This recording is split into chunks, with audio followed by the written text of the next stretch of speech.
For the final time this season, we welcome you to Special Edition here from the Star in Frisco in the Globe Life Studios. We've got Isaiah Stanback, Barry Church, and Nate Newton. I'm Kyle Yeomans. And while the Cowboys fans out there may not want to take a look back at the 2024 season, we will have to do so because there's a lasting impact from this past campaign as the Cowboys and head coach Mike McCarthy have agreed to part ways. The 5-year tenure for Mike McCarthy in Dallas is now done. The Mike McCarthy era is over. What was your reaction to the news, Barry, whenever the breaking news finally hit and McCarthy's not the head coach any longer? Well, honestly, Kyle, I was surprised. I mean, with everything that went down this season as far as injuries to the cornerstone pieces out there, I feel like McCarthy went through this team and got the most out of each and every one of his pieces each and every week. And for him to get let go or let walk this offseason was pretty surprising to me. Yeah, you were surprised, and I was disappointed because I think that what he's built and established here as a culture and as a winning culture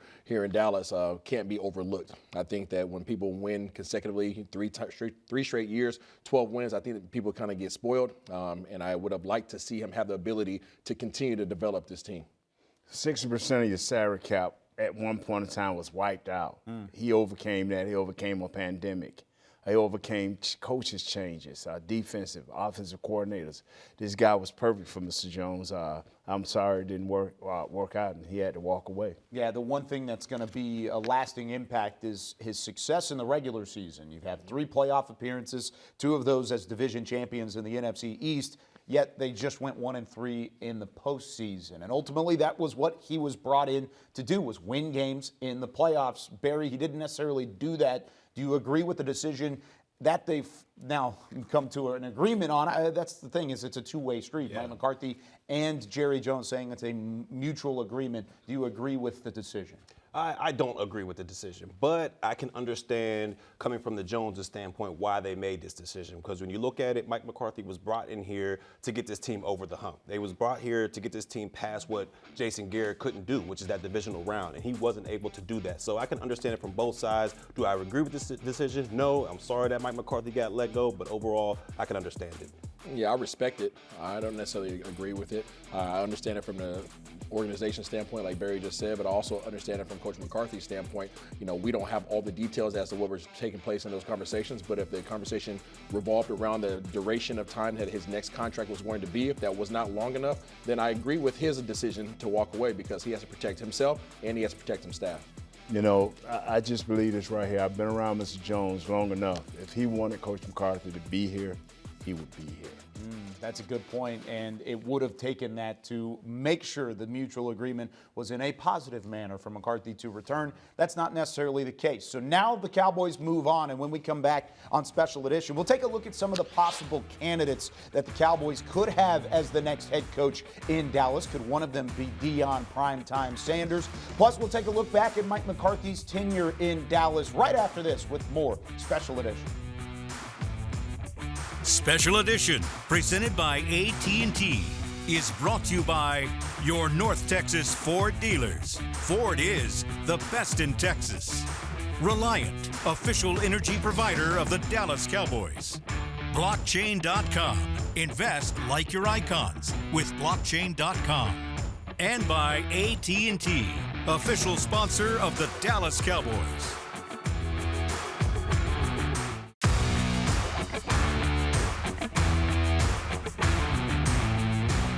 This segment is brought to you by your North Texas Ford dealers. Ford is the best in Texas. Oh, it's an interesting time around the Star in Frisco. Got plenty to talk about here on Special Edition. Guys, Mike McCarthy's era, 5 years. He signed that deal, was hired in January of 2020. The expectation going into it was Super Bowl or bust, at least NFC Championship game or bust. And despite the 3 12-win seasons, despite some high-level play from some of your key playmakers along the way, that didn't end up happening for this Cowboys organization. So I ask you, Nate, and I'll start with you on this one. Were the expectations for Mike McCarthy too high during his time here in Dallas? No, they were set just right. He was supposed to take us a step further than Jason to that NFC Championship game. I was always expecting, and I think a year ago with the Green Bay, it was perfect. Home field advantage all the way into the NFC Championship game, so that the expectations were set right. We just sorry we didn't achieve them. Yeah, I think the expectations were properly set. I just don't believe that they attained them, right? He just didn't reach the NFC Championship game. He didn't reach the Super Bowl. And I don't care who you are, that hosting the Lombardi Trophy is the ultimate championship. That's what you want. You don't care about no NFC Championship ring. Nobody cares about that, right? It's about hosting the Lombardi Trophy. So that was the standard. It didn't get reached, but you cannot take for granted the ability and the position that you were in to even go after a Lombardi Trophy for 3 of those years. Yeah, I'm going to make it 3 for 3 on this one. I believe the expectations were set right. I mean, this is a Super Bowl winning head coach. I mean, it was a while ago, but he did win a Super Bowl. He knows what it takes to get to the top of the mountaintops. And when you brought him here, that was the expectation, to at least get past that divisional round, to what coaches before him weren't able to do. And he was not able to get over that hump or get this team to that maybe NFC Championship or Super Bowl contest. But overall, I think the expectations were set perfectly for Mike McCarthy, and they just came a little bit short. Well, that was part of the reason why they hired him in the first place, right? They had that conversation in the interview process initially back in 2020. He said, I am the guy to get over that hump, to continue to do so.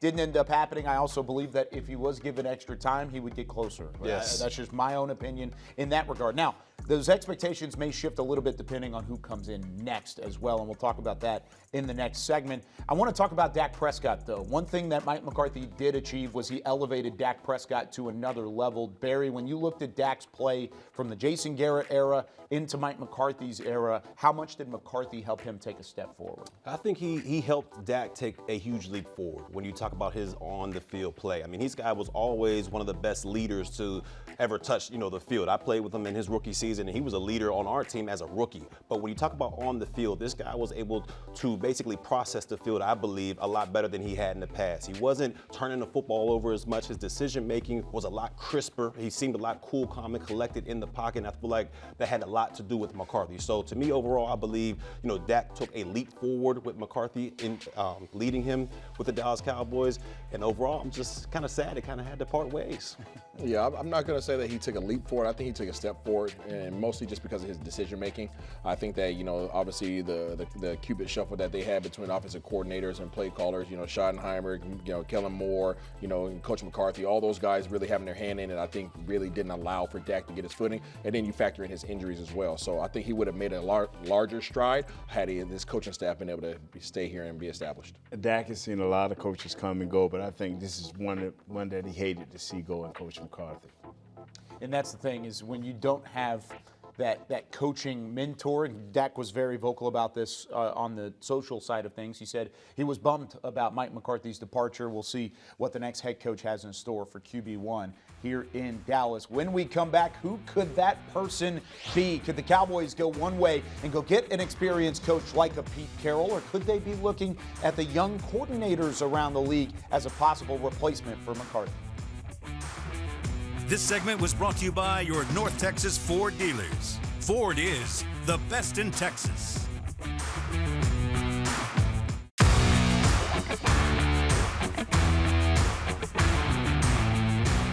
This segment is brought to you by the NFL Fan of the Year, presented by Captain Morgan.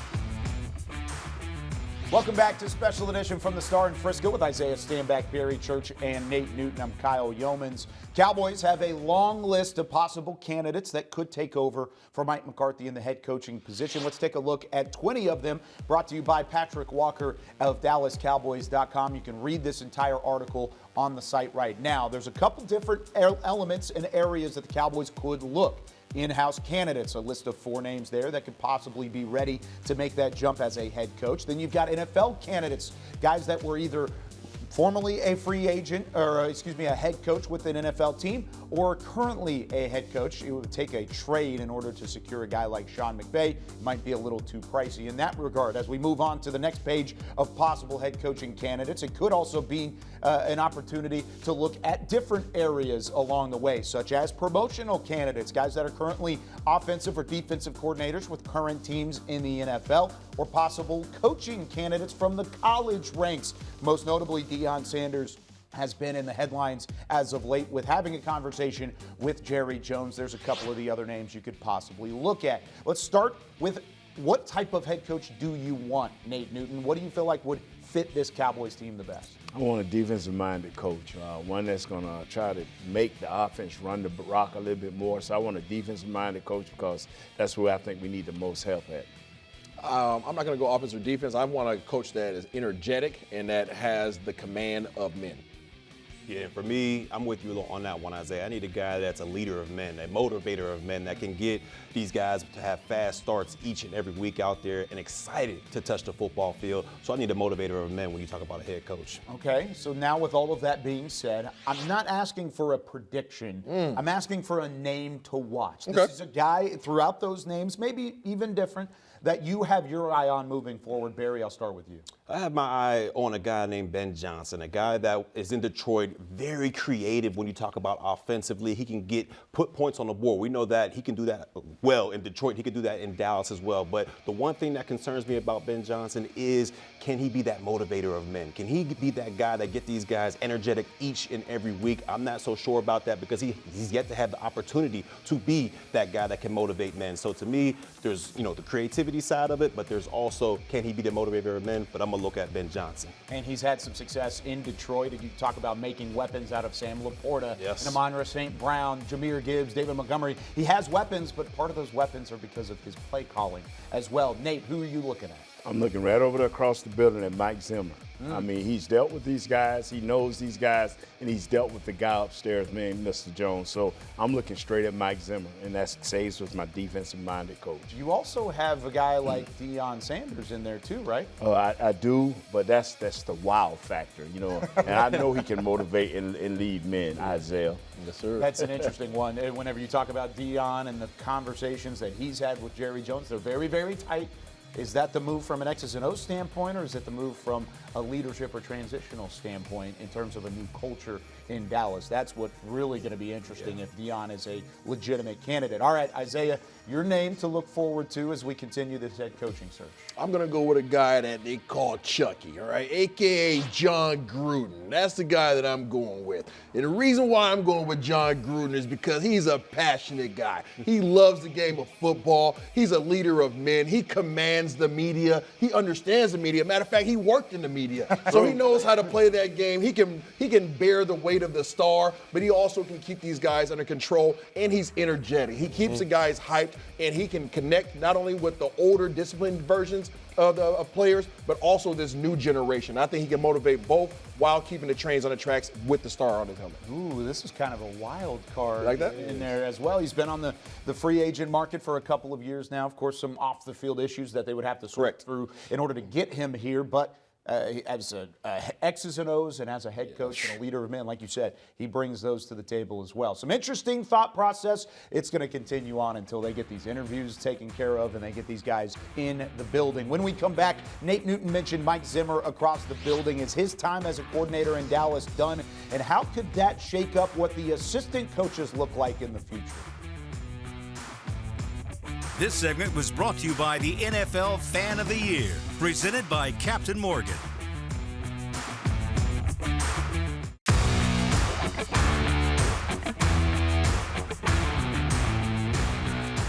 In all of this talk about the head coaching position, it's not just about the coaching spot at the top of the triangle. It's about all the different coaches that are underneath that umbrella as well. The assistant coaches in Dallas have become a commodity among Cowboys fans. They've had their names mentioned just as much as head coach in the past. But Barry, I'll start with you. Offensively, this Cowboys team without Mike McCarthy, it's going to look different from a head coaching standpoint. Is there any direction you want to go in terms of the guys sticking around, some of those big names like Linda Wells and Brian Schottenheimer at the coordinator spot? I'm going to be honest with you, Kyle. I feel as though that whole assistant coaches, they need to shuffle it around a lot because to me, there was a lack of development when you talk about certain position groups. Like when we talk about the wide receivers or the running back room, there was no development. There was no guys getting better as the season progressed, in my opinion. So to me, I can see that whole offensive assistant coaching, tree right there getting shuffled around a lot.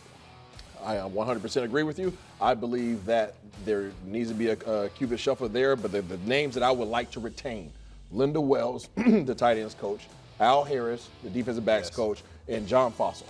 Those three guys all need to find their way back on whatever staff is coming in the building. I believe this here, man. They got two guys, Ben Johnson and Coach Gruden. You're going to have to start with a whole new staff. You may like these guys, but these guys are going to demand and want a whole new staff. But my guy, Mike Zimmer may take some of them back. So let's go right to that. Mike Zimmer, of course, defensive coordinator, his second stint with Dallas. He's going to have to make a decision on whether he wants to return to coaching, period. Then you can talk about him returning. Do you feel like that's even a possibility to retain the defensive coordinator? I think it is. Isaiah's shaking his head no, but I think it is if he can take control. And that is the key with Mr. Jones. Will he ever give him full control? If he does, it will be some coaching changes. I just foresee Dallas bringing in, obviously the head coach that comes in here will have a huge say on it. But I foresee them bringing in a young mind that's up on this new age of football, the running gun, RPO, all that stuff. That's not to say that Coach Zimmer is not successful, but I just think that, he probably won't be returning to Dallas. Yeah, I'm with you on that, Isaiah. Even though this defense did play a lot better during the latter part of this season, I feel as though the new head coach that comes in here is going to want his own defensive coordinator, his own staff, and I don't believe Mike Zimmer will be a part of those plans. And Dallas has done it. Even in their most recent head coaching hire, they retained a coordinator.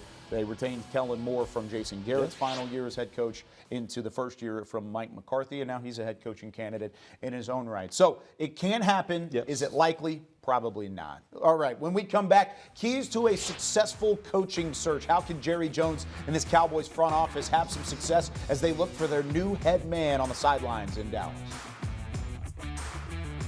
Closed captioning is brought to you by the Texas Lottery. Cowboys scratch tickets from the Texas Lottery are here. Play today. And to watch more Dallas Cowboys content on your connected TV, download the Cowboys Now app on Amazon Fire, Roku, and Apple TV.